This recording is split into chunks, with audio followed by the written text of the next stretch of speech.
Good morning, everyone. My name is MightyStream, and I'm going to do your February the 5th spiritual principle a day in a meditation. If you need to reach me, you can do so at recoveryofhope21@gmail.com, or just leave a message or comment down below, and I will respond as soon as I see it. Okay, it looks like a tongue-tied morning, but let's go ahead and get into the meditation regardless. See what we have here. All right, the title: Harmony and Our Common Good. We can come to these relationships in a spirit of harmony and love, or from a place of suspicion and fear. That's taken from Guiding Principles, Tradition 12, in Service. In any society, including Narcotics Anonymous, there's a natural tension between addressing the common good and getting our individual needs met. That tension may be more pronounced in a society made up of addicts who are trying to stay clean. We each live at the center of our own world, each with our own intricate history and collection of uniquely expressed defects of character and assets too, lest we forget. The delivery of our NA message of hope depends in part upon the relationships that we create, nurture, and sustain among us. This is an extraordinary and sublimely beautiful challenge. I like that. Unity takes up this challenge for the common good of NA. This means we prioritize carrying the NA message over our individual desires and our personal opinions of other members. We commit to the conscious action of coming together for a common cause.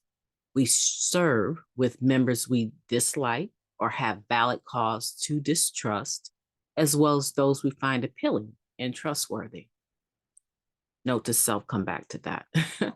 Harmony is the recognition and appreciation that there's reverence and beauty in facing the challenges to unity. It's what we mean when we say, I get to practice unity instead of I have to, or we don't practice it and we run the risk of alienating our fellows. Harmony emerges when we practice unity despite our differences, and we try to do this with a sense of serenity and peacefulness. It's the essence of we don't have to like each other to work together, but we have to love each other. In service, conflicts sometimes arise. Aggression and retreat are absolutely natural reactions in the face of conflict, but they don't solve it. It takes effort to practice the principles of love, compassion, and understanding in harmony with unity, responsibility, and interdependence. I will look for opportunities, especially in service work, where I can bring a spirit of harmony to my relationships. I get to do this. I get to.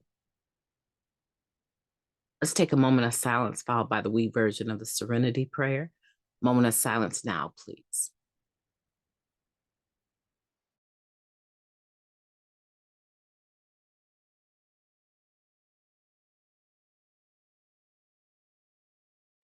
Thank you.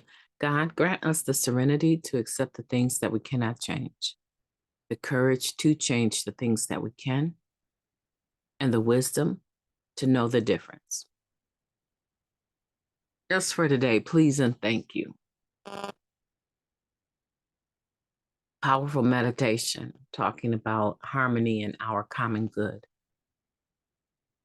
I like that it's balanced because it does talk to me about the essence of unity requiring practice. It's not something that, as I shared earlier in the week, it's not something that we come by naturally. We're very self-obsessed naturally. We're very self-concerned naturally. And we're very self-caring naturally. It's innate to want to take care of oneself So when it comes to interaction with other people, we find that sometimes it is not the first thing on our mind to want to accommodate the opinions of other individuals. It's just not. It takes practice. This first tradition of ours, as far as the unity, it's talking here about tradition 12 in service, but before we can get there, we have to get to the unity, right? Our unity must come first. And so that is tradition 1. And when we're talking about that, we have to have a state of mind that says, I may not get it perfect all the time. However, it's on my list now. It's on my to-do list now to practice unity instead of being consumed with myself, my preferences, my opinions, especially in the atmosphere of service, especially in the group. I need to practice unity because the only eyes that I'm going to be able to authentically claim that I can see through are my own. So I'm never offended when someone is verbalizing their own opinion and it doesn't agree with my own. I'm never offended by that because that is quite natural. However, in this atmosphere of recovery, it is, while it's natural, it's not suggested that everything we do is based on one person. One person should never have all the power of the decision making. But sometimes, because other people are exhausted, burned out, feeling alienated, just tired of the drama, they're not interested in even raising their hand or considering doing service anymore. And so one person may hold a certain position far longer than it was written for them to hold it. Some positions are 6 months, some are a year, whatever the group decides the length of term is for a person to hold a certain position. They may find themselves year after year after year doing the same thing because no one else wants to step up. However, then the group becomes antagonistic with the individual about everything is about them and what they want, but no one else is helping them carry the weight, right? So it's two-sided. I never get offended when someone is expressing themselves about how they feel because I understand that it's a we program and I have the right to also express my opinion and be heard. I do not have the right, however, to expect everything to go the way that I see it. The thing about conflict in relationship is that we have a choice about how we display or respond to the conflict. The conflict doesn't go away just because I decide I want to practice unity. I may still actually have a problem with the way that we decide to go about something. I may still have a problem with that. But the spirit of the 12th tradition, this service, this goodwill in service, the spirit of harmony and love allows me to respond in such a way that does not act suspicious or fearful or cause suspicion and fear. This is a very deep, I would say, a very deep meditation, but it's one that we need to be mindful of. It's one that we all need to be mindful of because many of us are doing service and feeling the weight of people not liking us. However, these are the same people that are not participating, right?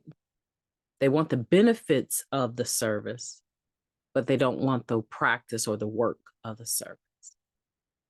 And so sometimes you feel aggression, you feel that dissonance in the meeting because of how the people that are actually carrying the weight, doing the service, are being treated. It becomes us against them. And you never want that. This is going to challenge the unity of the group, and you never want that. And someone has to be the bigger person and step in and say, we need to be more unified. We need to practice unity.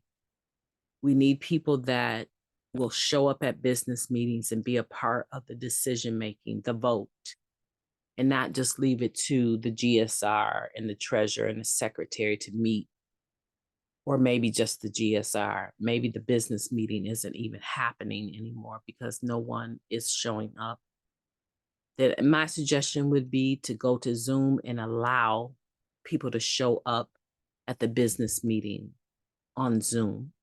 And you might find that you'll get a higher level of attendance and still be able to accomplish the work. And it'll be more organized because people will have to raise their hand to comment.